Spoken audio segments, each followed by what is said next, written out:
Frères et sœurs, que la paix et la grâce de notre Seigneur et Sauveur Jésus-Christ soient avec vous. Ici est WH Redemption Ministries pour notre dévotion matinale pour ce jeudi 29 mai 2024. Toujours dans la mission de vous accompagner semaine après semaine, mois après mois, journée après journée, réveil après réveil, sur le chemin du royaume de Dieu. Car l'essentiel, frères et sœurs, est dans le royaume de Dieu. L'abondance est en Dieu, la sagesse est en Dieu, l'espérance est aussi en notre Dieu. C'est pourquoi nous répétons à chaque instant, cherchons d'abord le royaume et la justice de Dieu, et toutes les autres choses nous seront données en plus. Bon réveil mon frère, bon réveil ma soeur, et c'est ici la journée que l'Éternel a faite, et qu'elle soit pour nous un sujet de gloire et de louange. Oui, nous devons rendre gloire à Dieu, frères et sœurs. Nous devons louer Dieu car il nous a fait grâce. Il nous a permis de nous réveiller ce matin. Et en fait, vous savez, frères et sœurs, notre dévotion matinale, son but premier, c'est de vous aider à vous réveiller à chaque matin avec Dieu, car un réveil avec Dieu va nous aider à avoir une journée remplie de sa faveur. Et en accumulant des journées dans la faveur de Dieu, nous allons finir par avoir une année 2024 et comblée, remplie de la bonté de Dieu. Car vous savez, à AWH Redemption Ministries, l'année 2024 a été décrétée et l'année est de la bonté et de Dieu. Et en accumulant des années et comblées, remplies de la bonté de Dieu, nous allons finir par avoir une vie comblée de ses plus riches bénédictions et sur plusieurs générations. C'est pourquoi ce matin, mon frère, si tu penses à un frère, si tu penses à une sœur, on ne sait jamais ce que la parole de Dieu peut faire dans la vie de l'un de ses enfants. Nous t'invitons vraiment à partager ce message à un frère ou à une sœur. Et ce matin, frères et sœurs, Dieu veut continuer à nous parler. Oui, notre Dieu de sagesse veut nous instruire pour toutes les situations de la vie. Et le texte qui nous a été proposé et ce matin, c'est le texte que nous trouvons en Proverbes chapitre 6 et les versets 6 à 11. C'est un texte qui nous invite à être paresseux. Donc, ça dit, toi qui es paresseux, va donc voir la fourmi, observe son comportement et tu apprendras la sagesse. Elle n'a ni commandant, ni contremaître, ni chef. Durant l'été, elle prépare sa nourriture. Au temps de la moisson, elle amasse ses provisions. Et toi, paresseux, combien de temps vas-tu rester couché? Quand donc sortiras-tu de ton sommeil pour te lever? Je vais faire juste un petit somme, dis-tu, juste un peu m'assoupir, rien qu'un peu croiser les mains et rester couché un instant. Mais pendant le temps, la pauvreté s'introduit chez toi comme un rôdeur et la misère comme un pillard. Donc, Dieu nous invite à éviter la paresse, la passivité, et frères et sœurs. Donc, en fait, et nous l'avions vu, nous l'avons discuté un peu la semaine dernière. Et en fait, on voit dans la Bible, dans la parole de Dieu, nous pouvons vraiment accueillir des connaissances, nous pouvons recevoir des connaissances et surtout acquérir l'intelligence, la sagesse. Donc la sagesse que Dieu donne nous recommande ce matin, frères et sœurs, à éviter toute forme de paresse, car nous l'avions dit aussi la semaine dernière, Dieu compte sur nous pour continuer l'œuvre de la création. Dieu met en nous des talents, des capacités, et Dieu met en nous une capacité pour créer.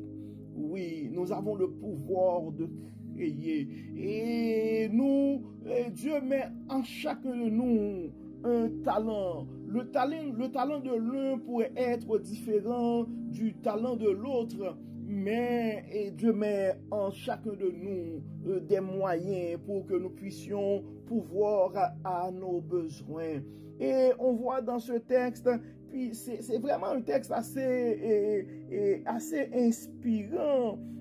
Dans la Bible, en fait, nous avons fait la lecture pour vous dans la Bible du semeur, mais la version Louis II, ça dit « Va vers la fourmi et paresseux, et considère ses voies et devient sage. » La fourmi, elle n'a ni chef, ni inspecteur, ni maître. Elle prépare en été sa nourriture, elle amasse pendant la moisson de quoi manger. Donc, nous devons comprendre que Dieu met en nous certaines capacités et Dieu veut nous responsabiliser aussi. Il y a certaines choses que nous ne pouvons pas faire, nous devons prier Dieu pour les choses que nous ne pouvons pas faire. Mais il y a certaines choses aussi, Dieu a déjà mis en nous certaines capacités, un pouvoir pour produire, pour créer. Donc nous ne pouvons pas nous croiser les bras et attendre que Dieu nous fait à notre place des choses et pour lesquelles il nous a déjà donné la capacité de les accomplir.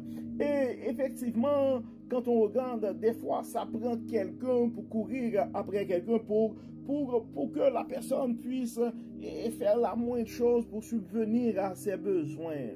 Donc, la parole de sagesse que nous trouvons en Proverbe 6, le chapitre 6, donc nous conseille d'observer les fourmis pour dire, va vers la fourmi paresseux. Considère ses voies et deviens sage. Encore une fois, la sagesse. C'est comme une sagesse pour nous autres d'amasser, de ne pas attendre que c'est quelqu'un qui nous dit, eh bien, probablement pendant notre jeunesse, c'est le temps de travailler fort et d'amasser quelque chose pour quand le jour de la vieillesse, ou disons mieux, pour quand le jour de la retraite arrive. On voit en fait, la Bible nous enseigne tout. Pour dire que la fourmi, elle n'a ni chef, ni inspecteur, ni maître. Elle prépare en été sa nourriture. Elle amasse pendant la moisson de quoi manger. Et ça dit, paresseux, jusqu'à quand seras-tu couché? Quand tu te lèveras-tu de ton sommeil? Un peu de sommeil, un peu d'assoupissement, un peu croiser les bras pour dormir, et la pauvreté te surprendra comme un rôdeur et la disette comme un homme en âme. En fait, des fois, frères et sœurs, on ne voit pas le temps passer. Et c'est pourquoi... Et des fois, c'est comme la semaine dernière, quand on était comme adolescent ou jeune adulte, autour de la vingtaine, puis un clin d'œil, on a 30 ans, on a 40 ans, et ça avance vite le temps. Donc, la Bible nous conseille, frères et sœurs, de nous occuper de nos affaires, de mettre un peu de l'activité afin que nous puissions créer ou accumuler certaines choses pour le jour de la retraite, parce que ce que nous devons réaliser, notre force, donc la parole dit que l'homme Donc, on n'est pas là pour rester. Et la force, la vigueur que nous avons pendant la jeunesse, on ne va pas l'avoir pendant toute la vie. Donc, la Bible dit les plus robustes vont vivre jusqu'à 80 ans. Donc, c'est pourquoi Dieu nous invite, et la parole nous invite à travers ce texte à être raisonnable, à être sage et à considérer certaines choses. Donc, parce que si jamais on ne fait rien, frères et sœurs, donc à un certain moment, les conséquences pourraient être graves. Donc, la Bible dit un peu de sommeil, un peu d'assoupissement, ça c'est le verset 10, un peu de croiser les bras pour dormir, et la pauvreté te surprendra comme un rôdeur et la disette, comme un homme en âme. Et des fois, on le voit dans la vraie vie, des gens qui regardent leur vie et qui pensent qu'ils auraient pu faire les choses autrement. Et ils auraient pu faire les choses autrement pendant leur jeunesse. Si toi tu es jeune ce matin et mon frère et tu as toute ta force sur toi, mais c'est le temps de te mettre au travail, c'est le temps de te trouver une activité. Tu peux demander à Dieu et de t'inspirer aussi. Mais il y a un effort à faire et de ton côté. Donc, évitons la paresse, frères et sœurs. Évitons la paresse parce que et si on n'évite pas la paresse, donc la pauvreté pourra nous surprendre comme un rôdeur et la disette comme un homme en âme. Donc, mon frère et ma soeur, je ne sais pas, et c'est quoi ton projet ce matin? Je ne sais pas, et c'est quoi et tu as en tête ce matin? Et des fois, il y a ce qu'on appelle le plus grand ennemi, je pourrais dire, de la réussite, c'est la procrastination. À chaque fois, on dit, écoute, je dois faire ci, je dois faire ça, mais le temps de se lever, de passer à l'action, c'est le plus difficile. C'est pourquoi nous allons prier ce matin, frères et sœurs, nous allons intercéder pour ces frères et sœurs qui ont probablement plein d'idées dans la tête, mais qui n'arrêtent pas de procrastiner. Et ça ne peut pas, on parle, mais ça n'avance pas. Et donc, nous allons demander à Dieu, parce que celui qui a vraiment le pouvoir sur l'esprit humain, c'est notre Dieu. Et donc, nous allons intercéder pour ces frères et sœurs qui se sentent bloqués ce matin et pour que Dieu puisse les aider à réaliser ce projet et qu'ils ont à cœur. Prions Dieu, frères et sœurs. Dieu de bonté, Dieu de miséricorde, nous te disons merci Seigneur de nous rappeler ce matin que nous devons éviter la paresse. Dieu de bonté, Dieu de miséricorde, et merci parce que tu n'arrêtes pas de nous enseigner et à travers ta parole, journée après journée, dévotion après dévotion. Dieu clément de toute bonté, nous remettons entre tes mains ce matin certains frères et sœurs qui ont entendu la parole ce matin, qui vont recevoir cette parole et qui vont probablement prendre la décision de finir par faire quelque chose, d'éviter la paresse. Mais des fois, le premier pas est difficile. Des fois, on commence, mais la paresse et la procrastination ou d'autres choses nous empêchent d'avancer. À sa frères et sœurs, ce matin, nous te demandons, Dieu de miracle, Dieu de bonté, Dieu de miséricorde, nous te demandons d'intervenir dans la vie de ces frères et sœurs et aide-les. Donne-les, Seigneur, la motivation qui vient de toi. Donne-les, Seigneur, la force qu'ils ont besoin pour faire ce premier pas. Nous savons aussi, et Seigneur, des fois c'est difficile d'entreprendre, c'est difficile de prendre la décision de faire une chose nouvelle. Dieu de toute puissance, Dieu de toute bonté, toi qui as le pouvoir sur l'esprit humain, toi qui es le Dieu omnipotent, omniprésent, nous te demandons, Seigneur, d'intervenir dans la vie de ses frères et sœurs et permets, Seigneur, que ces projets puissent réaliser pour la gloire de ton nom. Aide-nous, Seigneur, à ne pas garder les talents que tu as mis en nous. Et aide-nous, Seigneur, à ne pas laisser enterrer, à mettre sous la terre les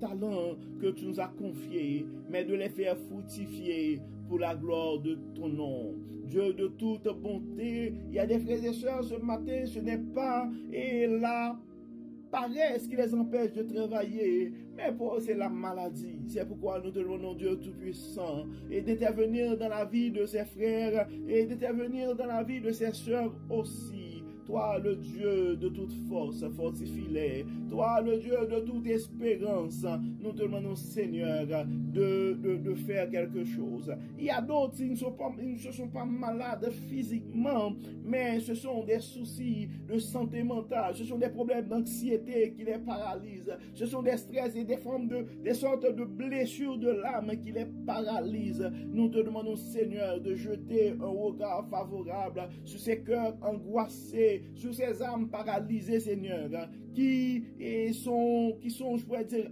abattus par les coups de la vie, qui sont abattus par des trahisons, qui sont abattus par des abandons, par des rejets, qui sont découragés. Toi, le Dieu de toute motivation, toi, le Dieu de toute puissance, nous te demandons d'intervenir dans la vie de ces frères, nous demandons d'intervenir dans la vie de ces sœurs qui ont quand même essayé, mais pour des raisons qu'ils ignorent, ça n'arrive pas à marcher et qui se sont découragés présentement. Abandonne, bannis le découragement dans ces cœurs et mets, Seigneur, la détermination que tu as donnée à Néhémie à un certain moment pour reconstruire les murs de Jérusalem. Toi, le Dieu qui donne la force, le Dieu qui pardonne, le Dieu qui guérit, nous te demandons, Seigneur, de jeter un regard favorable sur les frères et sœurs qui nous écoutent ce matin et donne ce pouvoir de création, donne ce pouvoir de